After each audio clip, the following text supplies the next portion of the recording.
it is your buddy Peace and Harmony with you here today. And we're zooming in and focusing in on a very poignant viewer comment. And that was their experience of being in a relationship with a very prolonged and painful narcissistic individual who really truly is most likely more psychopathic. And their question is, how can they hate me? There seems to be so much hatred, so much piercing anguish coming from this person. The amount of rage, and the jeering looks, the way that they're always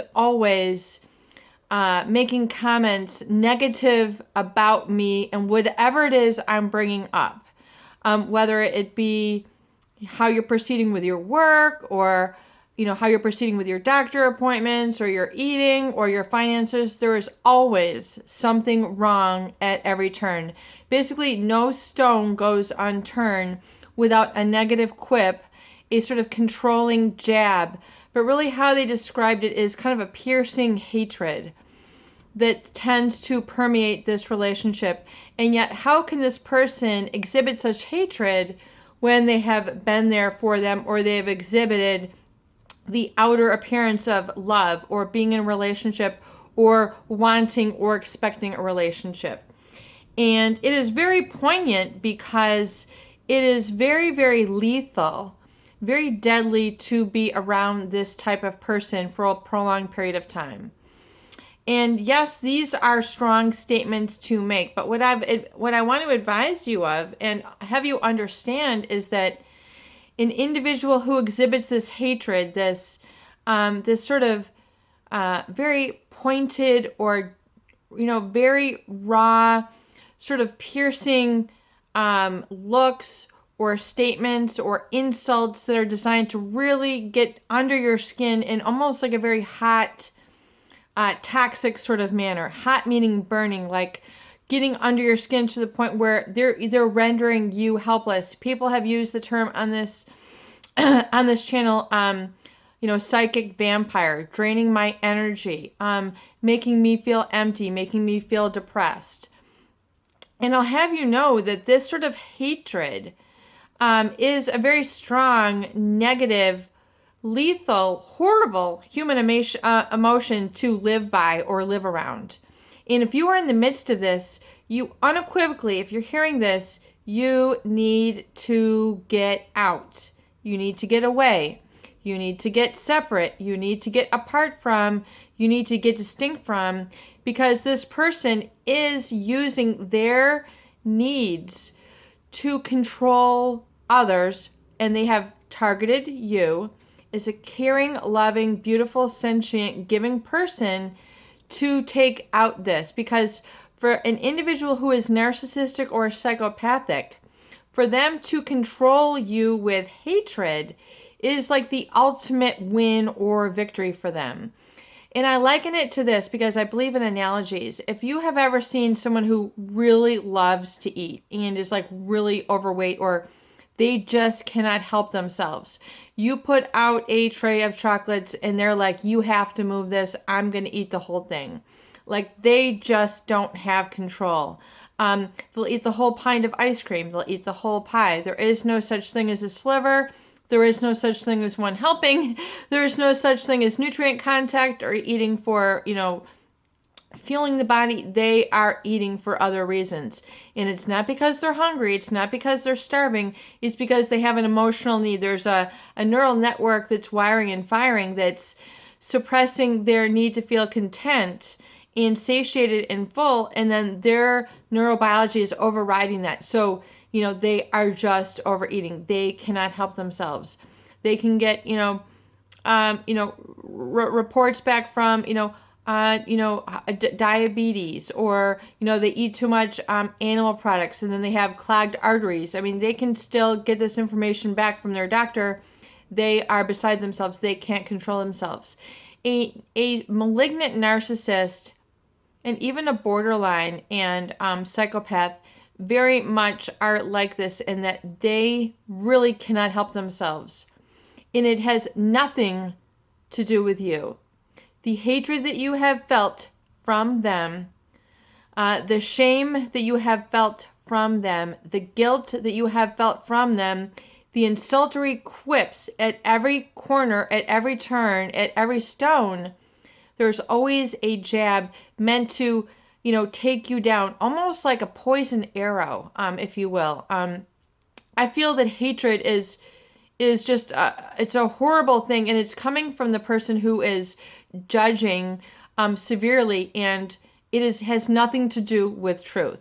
Oftentimes they will very much focus in on, excuse me, they will, I'm itching my nose. They will focus in on people who are weak, who are vulnerable, who are, it's like the softest kidding that you can take and torture. And they are beside themselves. They cannot help their hating ways. And it has nothing to do with you. Just like a kitten who you find, who is being taken advantage of, by somebody who is taking out their aggression and feeling some sort of pleasure or delight by conquering this helpless animal, is deriving something sick, sadistic, or a pleasure out of hurting an animal, or hurting another person, or violating their boundaries, sexually abusing them, exploiting their human loving qualities, and turning it around and making them feel guilty for loving. And furthermore, guilty for loving themselves. So the hatred that you have experienced is a result of the emotional manipulation that a psychopath and a malignant narcissist and a borderline will resort to control you, to get in and dig out any sort of root of connection you will have with the divine goodness. I'm just going to call that, meaning your authentic and your true self. And the hatred, the insults that are flung at you, the hatred that is exhibited through the rage, through the condescending statements. I mean, where nothing you can do is right. You don't call at the wrong time. Your voice is too soft. Your voice is too loud. Why didn't you tell me this? Why do you keep telling me this? I mean, either you're not telling them enough, or you're telling them too much. There's never any, there's no contentment, because there is no contentment within them. There is no love within them. Within them. Did I say within you? No, I said within them. Within the malignant narcissist and the psychopath, there is no love. I mean, the horse, if you're taking it to drink, there's no water there. There is none. Zero, zilch, nada. Zero. And so you are seeing the depths and the abyss of an evil that is unfathomable and very difficult to be around for the untrained person.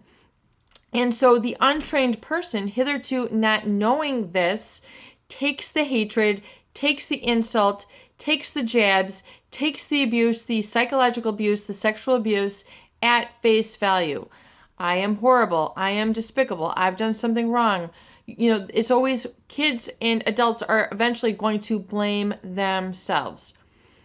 I am not lovable. And so the hatred is the ultimate tool to overpower another. Do you see the psychological hijacking that can come in when they're able to give you the sneers, give you the disgusting looks?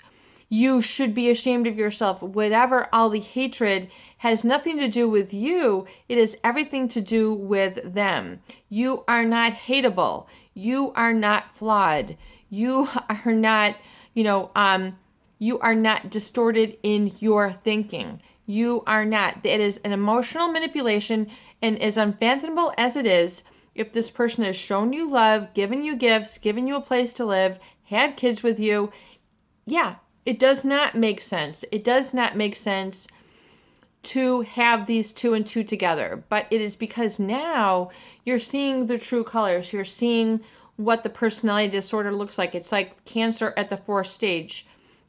You are seeing you're seeing really the ugly part of it. And so I want you to realize unequivocally that this influence is to make you feel guilty and to disarm you from your life purpose. In other words, to pull the plug on your connection to your life purpose, which means your ability to give and love and connect with life the way you are supposed to be. It's like a huge detour. Like you're, on the path, and then it's a huge detour that takes you way off where you're lost and they're making fun of you. Because of this, they have caused the disorder and then making fun of you that you're still caught up in it. Do you see how it becomes a negative cycle? And furthermore, I want to make this one addition, which I think is hugely important. And the effect of this is that oftentimes it makes people feel guilty for loving themselves. Guilty for loving themselves. Guilty for taking care of and embracing themselves. Because, giving yourself that hug, just being admittance and in that human condition. It is the human condition. You're a human being, It is a very complex situation to be in. But for you to be made guilty for loving yourself, that there is something wrong, there is something flawed, that you are a horrible person for that, is the huge knife that really jags through all energy centers of the person. And it can be so very, very terrifying and awful for children who have been surrounded this, young adults, young impressionable minds, 20s, 30s, 40s, 50s, any age. It's a horrific thing to endure. And I want you to realize that if you have been made to feel guilty for loving yourself, that is it is the message with which they are trying to send you, which is unequivocally the wrong message. Realize that is the ultimate ammunition that a malignant or narcissistic or a psychopath will do, is a borderline as well, in that rage, will inflict that because they cannot help themselves. They don't have that within. They're threatened by others who have. Okay? They are threatened by others who have this. Your ability to love, listen, have empathy, embrace, have that genuine connection and that flow. Wow, they're like, that person has something that I don't. And then the greed sense in. Here you have a malignant narcissist, someone who has a pathological sense of self-importance combined with lack of empathy. And in this case of the psychopath who has no guilt about whatever it is that they'll do to delay, to resolve their psychological tension. It is a very, very lethal concoction, and something that, once you stay in the relationship long enough, you're, how do I have something on my teeth? You will see that, and the effect, what you experience internally is a guilt for loving yourself. In fact, most people will hear that right now and they'll be like, oh my God, that is right. I have been made, I can't love myself. I don't feel lovable. I can't love myself. Well, it has to start there. And as scary as that is, but as freeing and liberating as it is, you have to love yourself. It is a must. You unequivocally have permission to love and indulge and love yourself. Not in a narcissistic way, oh my God, I am, the king or queen of the world, but to love yourself, to cherish yourself, to realize the delicacy that is you with being a human being, male or female, to have those, finer aspirations and moments and feeling of joy and loving yourself, meaning you can feel comfortable in your skin and not feel threatened, not feel attacked, but to embrace and know that you have a quality of perseverance, of aspiration, of belief and a faith in something greater, and knowing that something more even before it comes, and knowing that it's kind of like watching an ultimate movie where you're like excited for the next scene when your life becomes that, because that is what life is meant to be. You must love yourself. And people say this, oh, you got to love yourself. I mean, I want you to really understand that people who have been in these relationships with these types of individuals have been meant to feel guilty and wrong and ashamed for loving themselves. In other words, being able to function. It is a must. It is an important thing to be able to embrace and love and almost kiss yourself. I mean, you must love yourself that closely that you can hold and embrace and cherish yourself. I mean, and really, almost embrace yourself, giving yourself a hug, and just holding yourself like that is so very important. You need to be able to embrace your own heart, where literally you wrap, your arms around yourself and you're like, oh my God, I love you so much.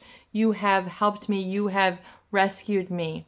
You need to hold on to yourself as that, ultimate rescuer, because you are the one to do it. And you unequivocally need to and must do that, and have no guilt, no shame.